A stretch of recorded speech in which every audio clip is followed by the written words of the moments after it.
جو اللہ اور قیامت کے دن پر ایمان رکھتا ہے اسے چاہیے اچھی بات منہ سے نکالے یا خاموش رہے۔ احمق اپنی بات سے اور عقل مند اپنی خاموشی سے پہچانا جاتا ہے۔ جلد تجربہ کار ہونے کے لیے ایک اصول یاد رکھیں: زبان بند رکھیں، آنکھیں اور کان کھلے رکھیں۔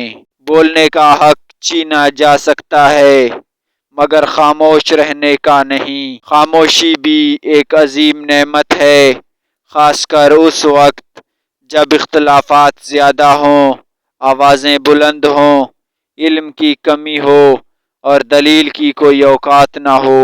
خاموش رہنا بہت مشکل ہے لیکن خاموشی بہترین انتقام ہے۔ جب خاموشی کو ہتھیار کے طور پر استعمال کیا جائے تو یہ الفاظ سے بھی زیادہ زخم دے سکتی ہے۔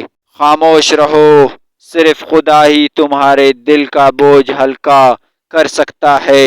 خاموشی آپ کو اپنے مقصد میں توجہ مرکوز کرنے میں مدد دیتی ہے۔ ناراض آدمی کو پیار سے خاموش کرو، بیمار آدمی کو نرمی سے خاموش کرو، کنجوس کو سخاوت سے خاموش کرو، جھوٹے کو سچ کے ساتھ خاموش کرو۔ خاموشی عقل مندوں کی زبان ہے، یہ الفاظ سے زیادہ زور سے بولتا ہے۔